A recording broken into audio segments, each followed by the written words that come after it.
Not just, hey, we had a family reunion where we sat and had hot dogs. I roomed with someone whom I had known for 50 years. It was a disaster.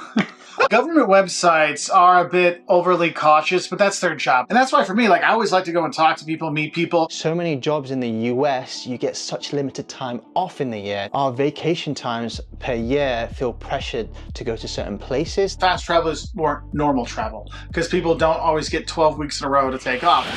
Hey fellow travelers, Mark here with Wolters World, and Shebs and I are back, and this time we're going to be answering your question in this month's podcast because you all have been so supportive of the new podcast, whether it's watching, commenting, sharing, reaching out to our guests. It's been a fantastic thing. We want to say thank you for that, but also we want you to know that we are listening to you. You do impact the topics we talk about and the things we focus on in our podcast and in our videos as well. And so today's video or today's podcast, we're really going to focus on your comments and your questions, but also your stories. So, Shebs, welcome back, my friend. How you doing? Mark, it's great to be back here. I am really looking forward to this episode because the viewers, as you just said there, they are the forefront of our show, the new podcast, and what they give and what they tell us makes a massive impact in Wolters World community, honest travel podcast community. But actually some of the stuff that they say makes it into the news because they are telling us what they know, what they think should be happening to certain things, and next thing you know, it's in the news. So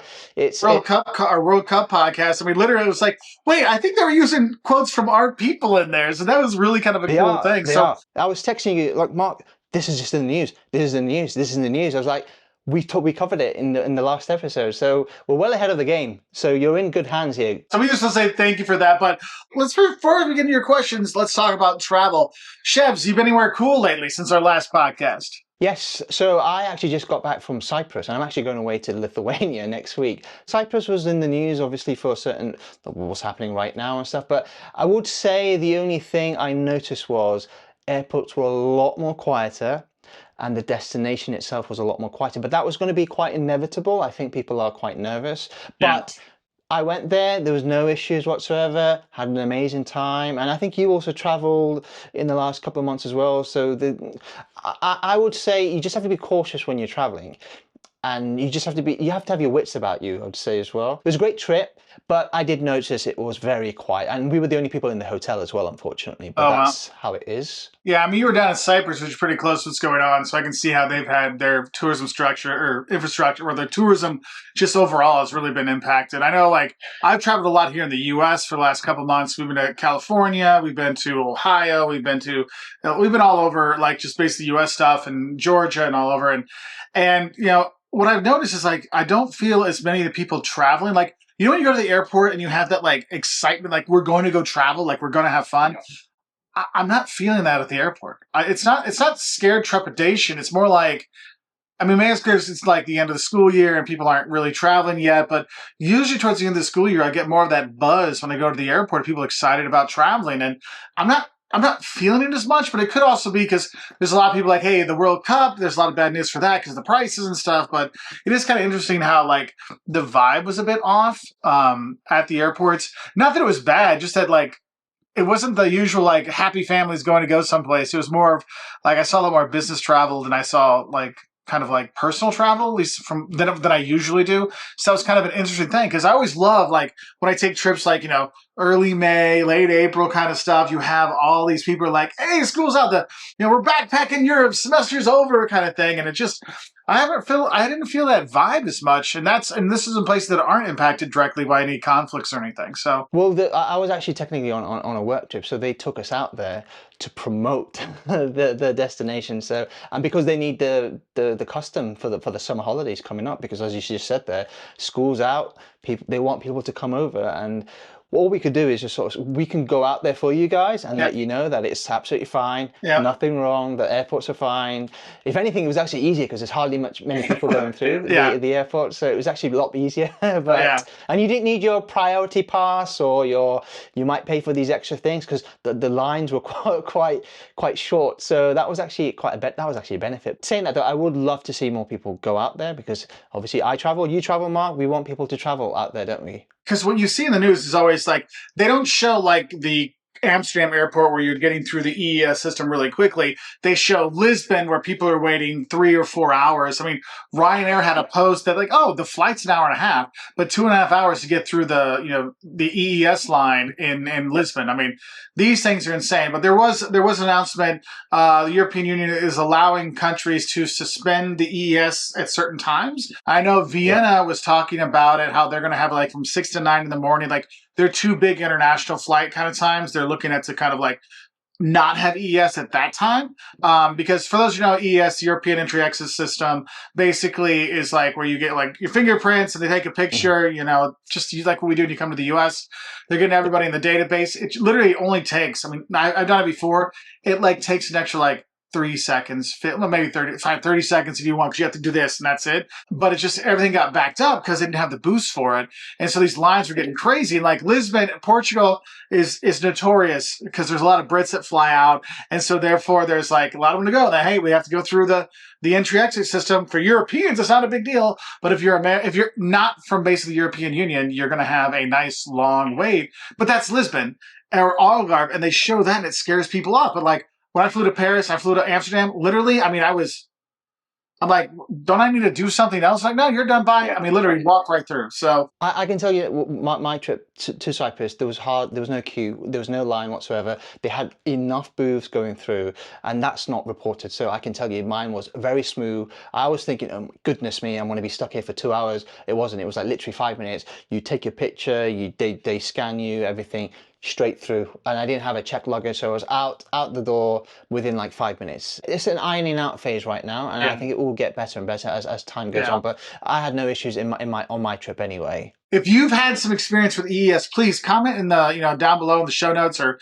in the comments section to let us know like what's your experience been, so people can have an idea. But say what airport you were at, because honestly, Paris and Amsterdam, I had no issues whatsoever. Well, we're going to go through some of your comments now because, and again, please do leave more comments so we can answer them in a few months' time. And then, but we do obviously each episode try and go through the one or two best ones anyway. But we'll do what we're going to do in the next couple of months' time anyway, just to go through everything. Because as I said to you, your comments, your views really do matter to our podcast. It makes a massive difference, and it helps us actually plan maybe a next episode. So really do appreciate it. We're going to go through a few here, and Mark's going to do his best to answer them for you. He's going to give you his expertise on these. But I think one question, well, one comment that comes up regularly, Mark, and I just want to just go through because we've not tackled it, because a lot of people, there's one guy called Josh Lunt 7827 always comments. Always comments. Thanks, Josh. I appreciate it, buddy. Always love Liverpool in the background. Yes. My background is a Liverpool skyline.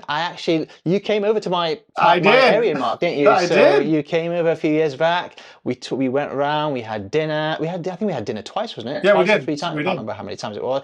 We had a drink, etc. and stuff. But yes, I'm up north. So the skyline that you see is from a very famous skyline. There's a well-known TV show here, in the breakfast show here, and they used to film in Liverpool before they moved to London. So I've just used the same skyline because I'm not too far from it. So that's why I've got it here. So it all depends on, depending on locations. If I might be filming in the future where I might be in Rome or wherever, I'll just use that background. But yeah, what you see is definitely Liverpool. I think for those of you who don't know, like Liverpool is like the butt of so many jokes in England about, oh, that's where you go to get robbed. That's where you go to get blah, blah, blah. Like they always talk smack about it. But I'll be honest with you, I went there. I thought the people were awesome. Like there's Liverpudlies and there's Scousers, and just the people were incredible. Like I had such a good time when I was there. So like it's near and dear to my heart. That's why I always love that. So yeah, it's a good time. So Josh, you get a chance, hit up Liverpool, my friend. I cannot say anything bad about it because I had such a good time when I was there. We're going to start with another question for you, Mark, for you to answer, and it's from Daniel J. Robinson. And so again, thank you very much for your comment. We do appreciate it. It's all to do with the fact that there's so many people traveling to destinations. Oh, the over-tourism. Over-tourism. Yeah, over-tourism. So we had a lot of comments on that. So he's put here, people need to change their perspective on what it means to be a tourist traveller. It shouldn't ever be about checking the box. While yes, it's important to see the popular historic stuff, it's about making an attempt to live as though you were a native in the country. It's more people were aware of this there would be more diversity in places people travel around the world, which would help soften the impact on major tourist cities like Paris, London, and even Tokyo and national parks across North America. So, Mark, your thoughts on that? And yeah, we tackled this topic a few months ago. So, your thoughts on what Daniel has said there? I'm very much like, I understand when people have their bucket list, but my problem is when you have a bucket list and all it is I saw it, I take a picture, check off the list, and go. Because then you're not adding anything to it. You're not getting much out of the visit. I mean, getting the picture is nice, but I feel like we've become such of these, like, if I gotta have the Instagram picture. Like, if the Instagram picture is dictating your trip, that's not a good thing, because you're not going to enjoy the trip because you're just trying to take a picture. And that's where I understand like the bucket list kind of thing. I've been to Paris a number of times, but I don't remember the museum. I mean, I've gone to the museums. I remember the museums, but what I remember is like, oh, the Louvre. Yeah, that's where my son learned how to walk. Amsterdam, went there. Yeah, I've had great times over there, but it's also the time that my kid fell down a flight of stairs and we had to like catch him at the bottom. His head's bleeding and all kinds of things. I mean, it's the memories you make that really make your travels better, because if you're just doing the bucket list, then all it is like, I finished the checklist. Okay, what did you get out of the checklist? And that's why for me, like, I always like to go and talk to people, meet people. And somebody made a really good comment. They're like, how do you go meet people? Why do people talk to you? And someone made a comment. He's a golden retriever as a human. He goes up and talks to everybody. But like, that's what you got to kind of be. You got to be that golden retriever. Like, hey, how are you? I mean, don't be weird about it, but you'd be surprised how often people are willing to share about their culture, about their city. Even your own town, you might not know. I mean, hey, where's a good place to eat? Hey, what should I do when I'm here? Like, so many people become like a tourist agent or a tour guide of their town when it's like something that's really important to them, and they open up. And I think that's really good. And I think if people would do that, I understand their meaning. Like, hey, if you kind of wanted to learn more culture than checklist, you would be more open. Because I saw this a few years ago. We were in Greece, and our friends had run like apartments in Crete. Like, they had like 40 or 50 apartments they ran for various families and stuff. And they're like, we're going to leave early. I'm like, what are you talking about? Greece has got this over tourism thing. They're like, no. All the tourists are doing is they're going to Athens to go to the Acropolis to get their picture. They go to Mykonos for like the sunrise or whatever, and Santorini for the sunset. And all those places were super packed. We have a video on over tourism at the Acropolis, and that was that summer. And our friends like, no one's coming here to Crete. I mean, that's the thing, is like, if you go to the other destinations that are out there, you really do have a lot of these places to yourself, and sometimes even in busier seasons. And I think that's one of those things like, you know what? I want to learn more about the culture. You can learn more. Because think about it. Whatever country you're in, the biggest city, it's a big city. It's always an international city. You go to like the second or third biggest city, all of a sudden it's a whole different place. Like Paris versus Lyon. You go to Lyon, the food, I mean, it is the gastronomical capital. The food's like insane when you're there, and you get a lot more locals. I mean, yes, I want you to you should go see Paris. You should go see the Eiffel Tower. You should go to see the Mona Lisa. It's silly not to. But then from there, go out and explore some more. Go explore some of the different neighborhoods. Go do some day trips just to give yourself a different perspective of things. Because, yeah, I mean, it can be that I'm just doing the checklist. If all I'm doing is like, I got to see the big city. It's like, I go to New York, I've got to see, Times Square. I've got to see the Statue of Liberty, and I've got to see the Empire State Building. Yeah, but you know what? You go out to Brooklyn, get some really great restaurants. You go to Queens, have a good time. I mean, Chinatown, come on. There's so many more things you can do. And I think they make a point. I mean, I don't necessarily agree that, we should be travelers, not tourists. I think it's totally okay to be a tourist. But I just want you to, if you want to get more out of it, I think that's one of those things, just that little kind of change in your mentality can do something. So, but yeah. And I've spoken to you about this, about the UK, where we have a lot of days off, work-wise anyway. A lot of our bank holidays. But no, minimum usually is around about 4 to 5 weeks off. But in the States, it's a lot less. And this actually comes into one of the comments that we've got here from Connor_Weggy, and he's put down here, I think part of the problem with people all going to the same places is that so many jobs in the US, you get such limited time off in the year. So our vacation times per year feel pressured to go to certain places. That, combined with flight prices overseas being so much, no matter where you go, big or small, makes it a lot of people want to go to all the big places, and that is a problem. So as I said to you, we have a lot of days off here, so we can maybe spread our holidays or vacation times, but you guys in the States don't necessarily have those time off. I mean, that's one of the reasons why I started Wolters World. I mean, I got a guidebook that really oversold these places in Italy, and I'm like, this isn't fair. I mean, people travel. We have to realize this. People travel internationally now so much more than they used to, even 10 years ago, let alone 20 years ago when I started making these videos. And it's incredible because you're like, I get one trip a year and I get 10 days, so I got to see everything. That's why, I always find it kind of mean when like Europeans will pick on Americans. Oh, you're going to go see 4 countries in 2 weeks, so you're a loser. I'm like, no, we have this one chance to go, and so we're going to go. Like when you go to the US, you go to like 6 or 7 states. It's the same size comparison. And that's the thing is like, I understand. It's like, look, if I only get one trip to Europe this year or one trip this decade, I'm going to see everything I can. Americans, we get made fun of for a lot of things. And one of the things we have earned is the limited vacation time. And that's why with our videos, I try to give everybody as much information beforehand so they get the most out, even if they only have a short period of time.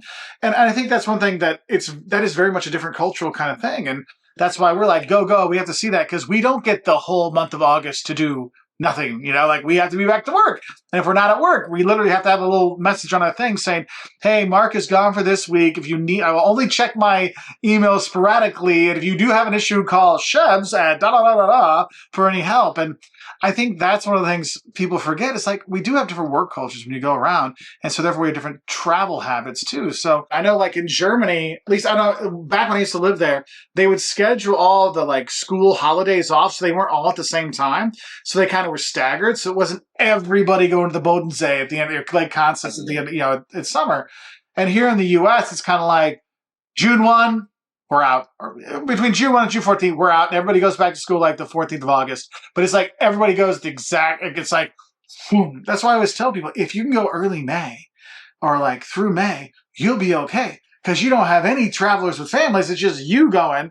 And because once we get to June, then it's boom, the families start coming down. When you do have the time off and you do get to go, so because another comment that we've got here from Laura _and_ Shanman has said, Hello. How do we who are okay with non-primary cities find those second or third cities? Mark, I loved those Lyon videos. Can't wait to visit. I'm trying to learn some French first. How do we find those second cities, Mark? Or third cities even? Well, one, you can check out Wolters World because we have a lot of the top places to visit outside the main destination. So there is that. Basically, what I would do is like just look up just go by population and just the top population cities, just knock those out. Nope. And the second one, I mean, Lyon's the second biggest, but like knock that out. And then all of a sudden you've got that middle-sized thing. I would recommend looking for cities in that, like if you want a city, like the 250,000 to 500,000 range. I mean, maybe their metro is bigger, but like that gives you like a Porto, that gives you, a Strasbourg, that gives you, Cordoba, it gives you these other cities that aren't quite as popular. And you'll notice, and if you're like debating, search them up online. Like, hey, I saw this Cordoba, but is there anything? Oh, there is some things there. And when you start seeing a lot of videos, the hidden gem, the hidden this, that's going to be a place that isn't quite as popular with the tourists sometimes. Mark, when you came to London, you came, as I said to you, you came to my small town. It was like, not many people would think about it. That's the thing. So just do your research, or maybe ask people like who might be living up there, just because you could easily do this now. And so you came up here and you said you loved it, didn't you? And that's the thing. And that's another thing, because I was thinking like they're looking for the cities. If you're looking for smaller towns, I mean, you can enjoy small towns everywhere. Because that's one thing is like I was driving through Indiana. Okay, Indiana is the crossroads of the U.S. There's literally it's cornfields and like there's a racetrack in the middle, But like I was going in, my son and I were like going to these little towns. Like we went off the highway instead of going on the big, the M5 or whatever. We like got off there. We're taking the back roads, and all of a sudden, here's a nice little village. We spent 2.5 hours in this village. What did we do? Oh, we went to the toy and candy shop. We went to the antique shop that was there. We went and had the local pie, and we had local lemonade made for us. So it was like a nice little like break. And that's the thing is if you rent a car and kind of drive around, you can give yourself that chance to hit up those little villages that, no, they're not a stay there for a week kind of place, but they're worth it for some time to spend. And that kind of helps out. And, that's where things like France and Belgium and Germany, when you have all the trains that go all over, you can hit these smaller towns relatively easy without a car. You can look online, most popular places for people from that country to go, that's going to help you out. Because if you look up popular places to go in France, they'll put in Colmar. That's very popular for the locals to go there. It's a small, cute village.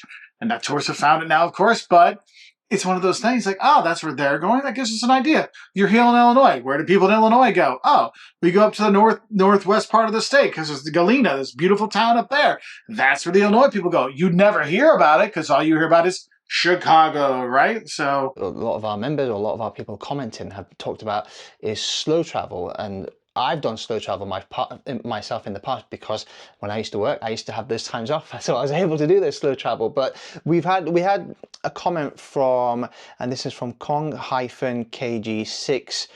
IJ has said, I know you guys are all focused on fast travel, but some content on slow travel will be welcome, specifically people who stay at least a month in a place before moving on. Now, I'm just going to, before I get you to answer that, Mark, I did it a few years back, we're going back 6, 7, 8, maybe 9, 10 years ago now, where I went from Europe, then I flew into Central America, then went through to South America, then went through to the Middle East, then went through to Asia, and it was all a 2-month trip.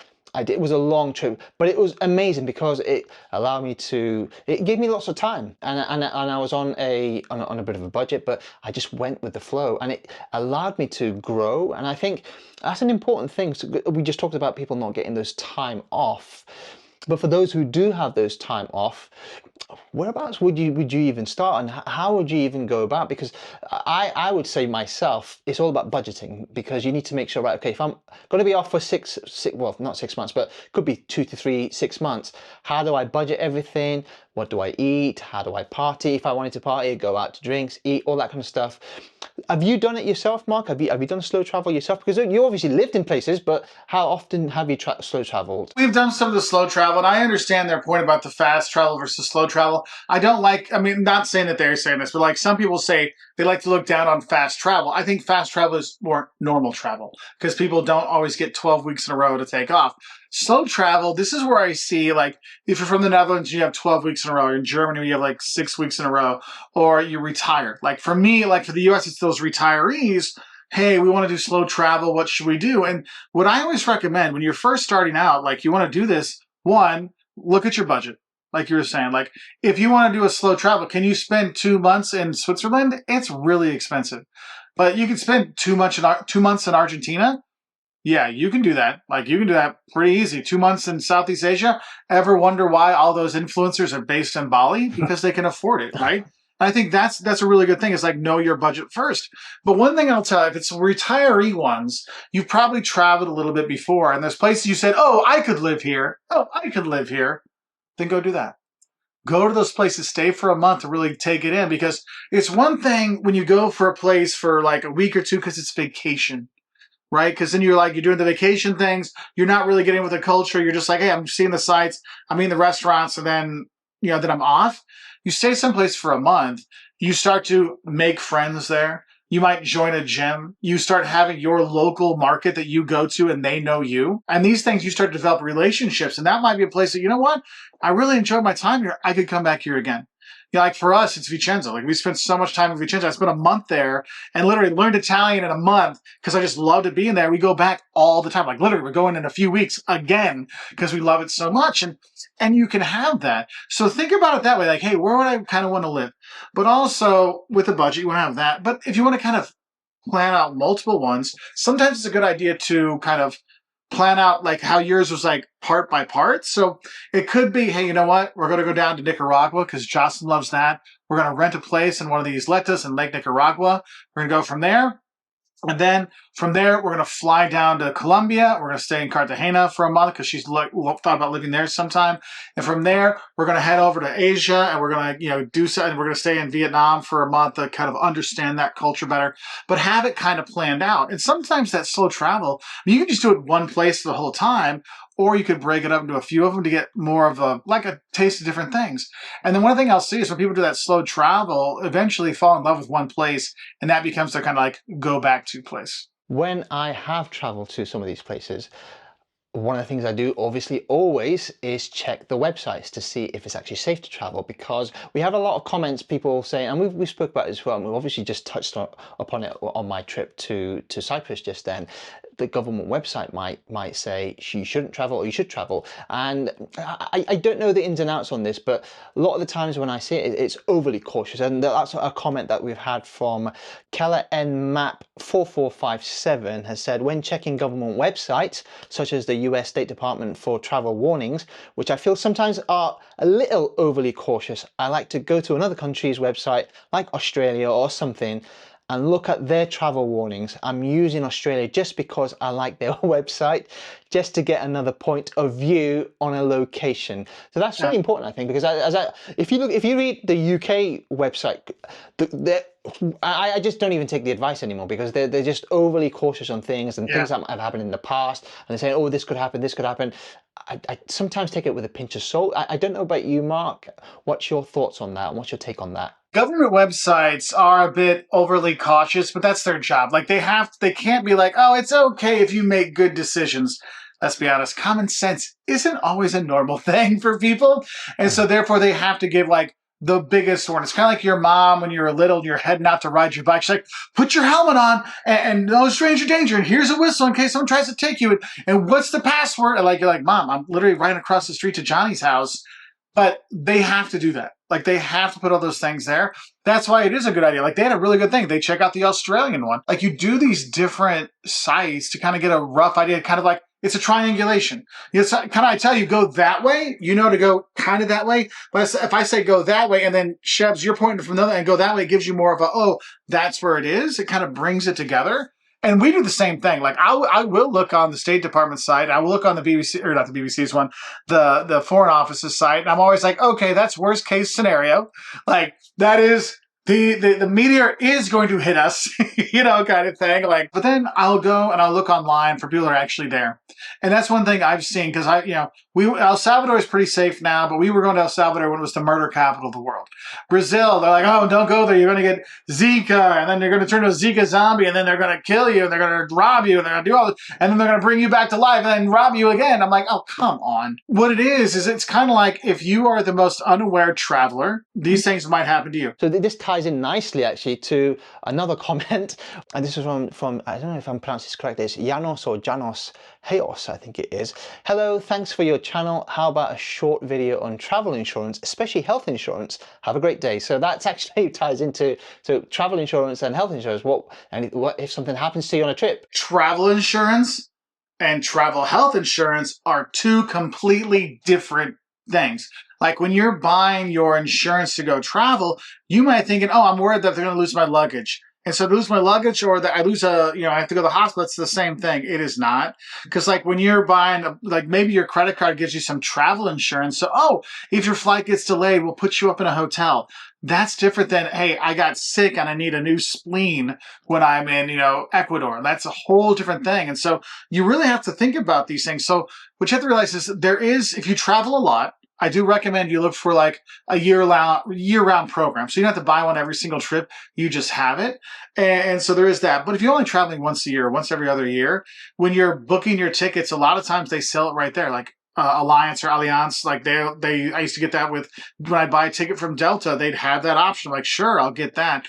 And one time we had to use it, Joss had to use it, because her luggage got lost on the way to Paris, and it was chasing her around Europe, and they never could get it to her till like the day before she flew home. So she had like 11 days of no clothes, but she had to get stuff, and she had all the receipts. Keep every receipt, believe me, every receipt, every police report. You can't say you got robbed. You can't say you got pickpocketed. You have to have the police form that says you were pickpocketed and robbed, all that stuff. She sent all those things off. It took a few weeks, but she got a check that covered most of the stuff that was there, not everything. And you can't go and like, oh, well, you lost my luggage, so I'm going to buy a Louis Vuitton bag. No, they're not going to let you do that. Even if it was a Louis Vuitton bag you lost, because they only insure up to a certain amount for the airlines too. That's why it's important if you have your own, this can help you out. If you are from the U.S. and you're on Medicare, or Medicaid, that will probably not, that's not going to help you when you go abroad. You have to get insurance when you go abroad. Elderly travel is extremely important. One of my dear friends from Australia, he's a little older now, and he can't get insurance to travel anymore because his health conditions and stuff and his age. They're like, no, we can't cover you because just in case something happens. But you can look at your own travel, like your own insurance you have with work. Some of those might have things that cover when you're abroad, or in certain countries, like if you're European and you're going to another European country, your national health insurance might be covered there. Especially if you're looking to come to the U.S. for the World Cup. Our healthcare is insane expensive, like insane expensive. Like, oh, got a broken arm. Oh, trade us your house. If you don't have, it's not that way, but it's crazy. And so I would recommend everybody come and make sure you get that insurance that travel insurance, but also the medical travel insurance. That's what you want to have in case something does happen. So it's all precautionary, and there's a couple of questions that we're going to finish on, and one of them actually goes in nicely with the other one. So someone's asked me, and we will cover this. We promise you we'll get to this topic very soon. It was Daniel Kuhn 1016 who said, I would like more videos about extended family travel. We're in the building stage of a family trip to Disney in Orlando. We're taking aunts, uncles, and cousins, totaling 24 people. That's a lot of people to take on a trip. But yes, I'll say a prayer for you, my friend. I'll say a prayer for you. I think this is a fantastic thing for a family to go because it gives you memories. It's not just, hey, we had a family reunion where we sat and had hot dogs. It is that when we all went together to Disney, when we all went together to Mexico, when we all went together to London, and it doesn't have to be Home Alone memories where like, left someone behind, but it is really good. But one thing I want to tell you, you have to have the conversation about the money up front. Like this is one thing, and this is whether it's a family trip or a friend trip, you got to talk money because who's paying for what? Not everyone's at the same economic level, and not everyone's okay with spending a certain amount of money. And if you have someone that likes to spend, like we're going 5-star hotels everywhere. And you have someone that's like, dude, I just need a bed. It's Paris. I don't need a fancy hotel. There can be conflict there because that is the number one thing when there's issues in group travel is the money thing. And I'm going to tell you, if you can't have the conversation about money, you can't talk about some really tough topics before you travel, you shouldn't travel with them. So I always say, talk about the money. Are we going out to restaurants every meal, or are we going to the market for something cheaper?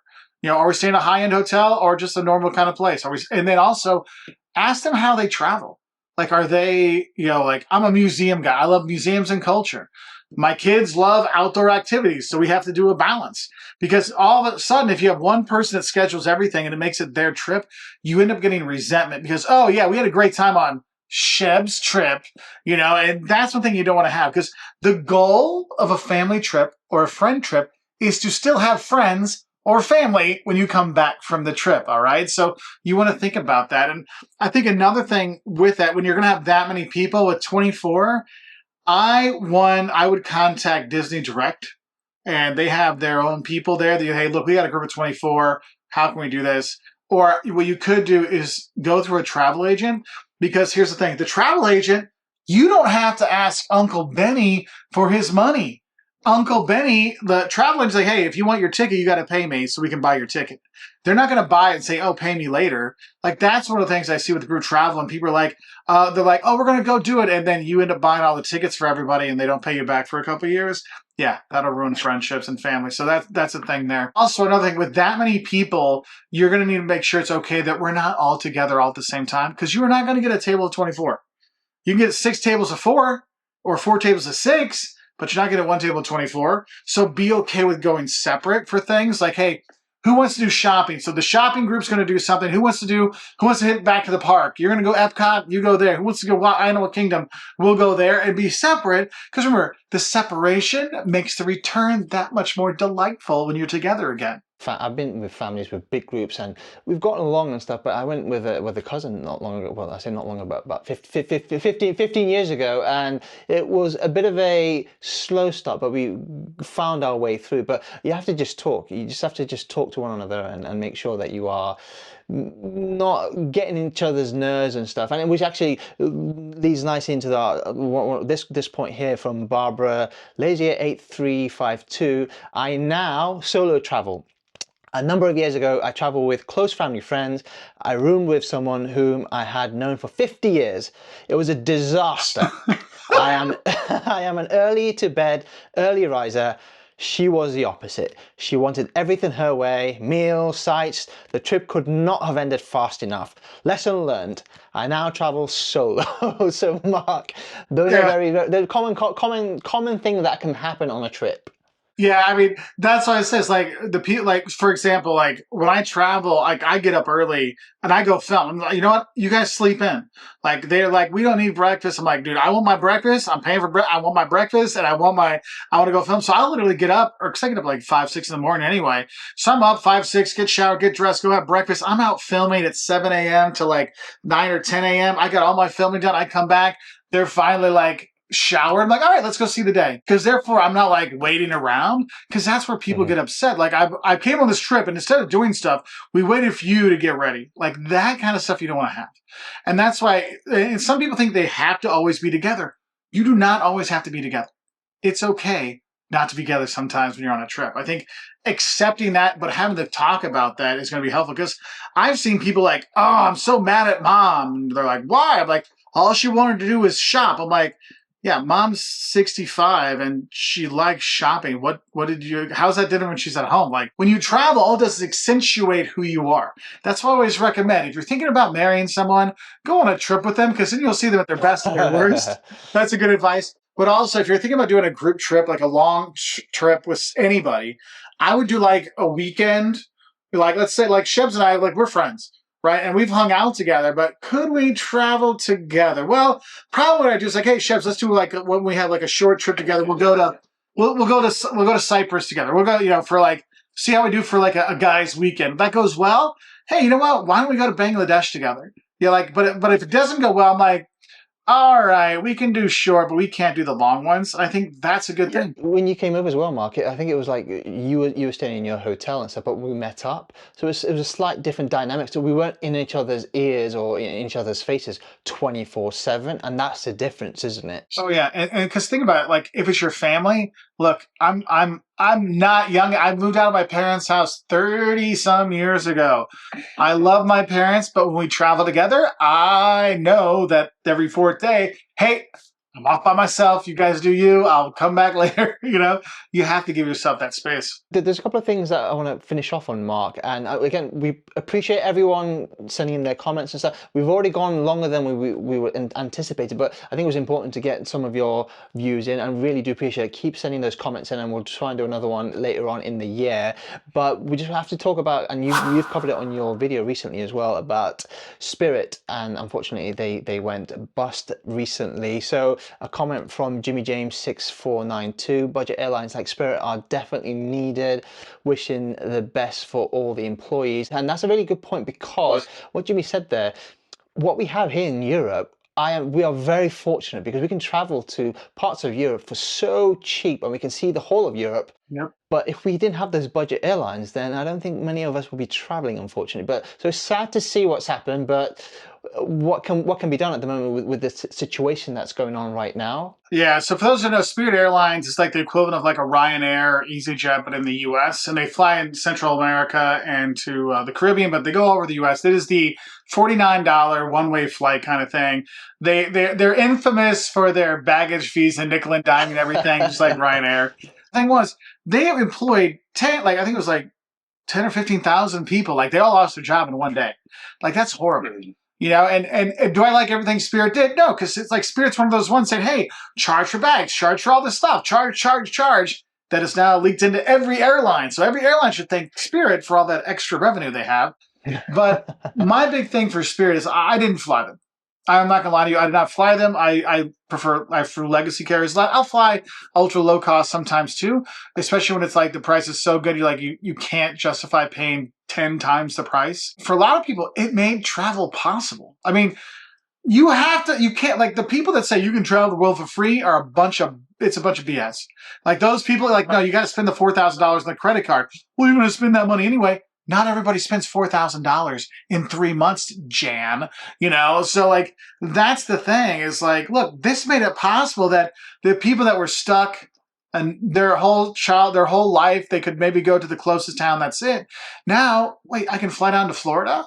I can fly down to Costa Rica. I could actually see Jamaica, where my aunt's from. I mean, these kind of things, it changed how people could fly. That's why, as much as I may make fun of Ryanair and stuff, but I thank them because they made travel possible for everyone. And that's what's sad with Spirit disappearing from the US. That means less competition, means higher prices. And for a lot of people, it means there's no longer a fare to a destination they want to go to that they can afford. It is very sad, and unfortunately, as you just said, the employees that all got, we wish them all the best. yeah, we wish them all the best. Hopefully they can get back on their feet and find another role within maybe the airline or the aviation, or maybe something else they want to do. So it could be a bit of a breakout for them. But yeah, it's always sad. Yeah, we had a lot of people from Spirit reach out. Their family members had worked there and everything. And that's why, I mean, like I said, I didn't fly them, but I would never wish an airline to go under. I mean, that's people's livelihood. Like, there's literally 15,000 families now have been impacted. You think about it, like, dang. And for all the jokes, for people who are like, oh, thanks for the extra baggage fees. Thanks for this. You know what? There's a lot of families that never got to travel, and they let them happen. So, and I'm not a Spirit fan, but I can respect what they did for travel in terms of opening it up for people. So to those that lost their jobs, we just want to say, hey, we're sorry, and we wish you all the best. I would never want anyone to, as you just said, that there's livelihoods, people who rely on that income, and it's always sad because people always get affected by it.